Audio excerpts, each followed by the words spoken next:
মন আমার গেল রে জানা কারু রবে নাই ধন জীবন যৌবন তবে কেন মন এত বাসনা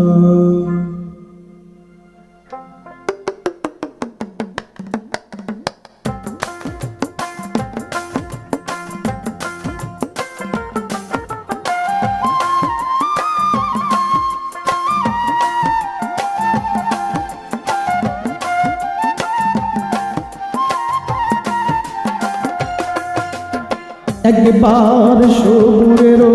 দেশে বয় দেখি দম কষে সবুরের দেশে বয় দেখি দম কষে উঠিস না রে ভেসে এই যন্ত্রণা কারো তবে নাই ধর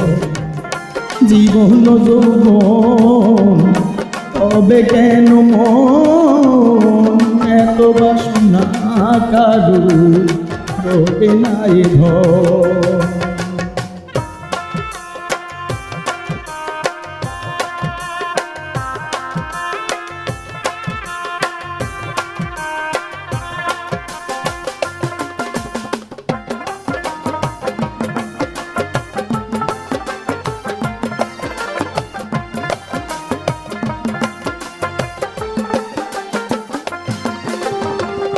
যে করে কালা করণেরও আশা জানো না রে মন তার কি দুর্দশা ভক্ত বলি রাজা ছিল সর্বস্ব ধন নিল ভক্ত বলি রাজা ছিল সর্বস্ব ধন নিল বামন রূপে প্রভু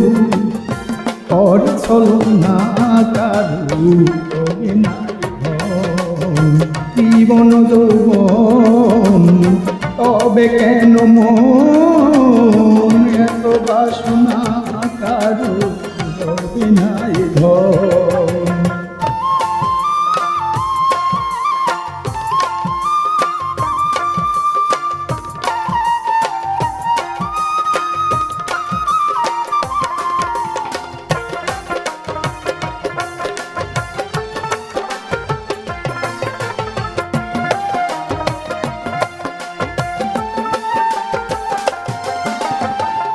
প্রহ্লাদ চরিত্র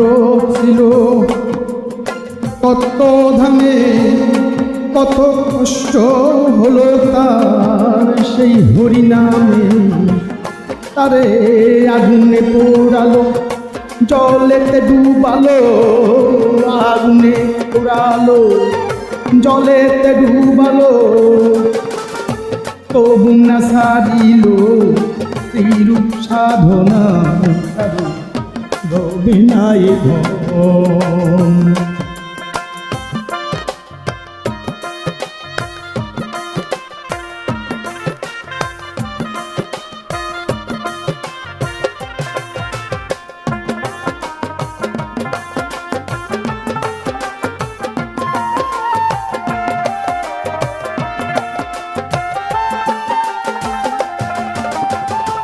কর্ণ রাজা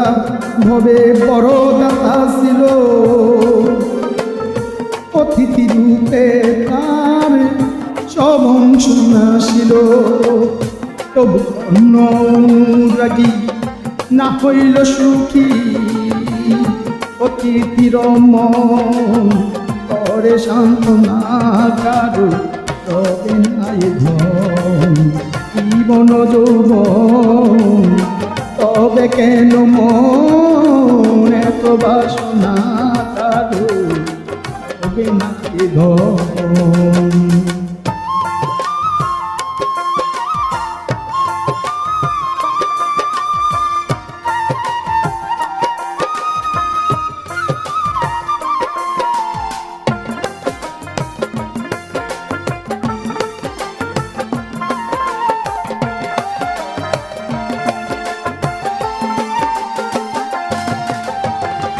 রামের ভক্ত লক্ষণ ছিল সর্বকালে, শক্তিশাল হানিল তার বক্ষস্থলে। তবু রামচন্দ্রের প্রতি লক্ষণ না সারিল ভক্তি, রামচন্দ্রের প্রতি লক্ষণ না সারিল ভক্তি। লালন বলে তবে কর বিবেচনা, কারো রবে নাই ধন জীবন যৌবন, তবে কেন মন এত বাসনা। একবার সবুরের দেশে কয় দেখি দমকসে, কৃষ্ণারে ভেসে এই যন্ত্রণা কারু নাই ধন জীবন যৌবন, তবে কেন মন এত বাসনা। কারো তবে নাই ধন জীবন যৌবন, তবে কেন মন এত বাসনা।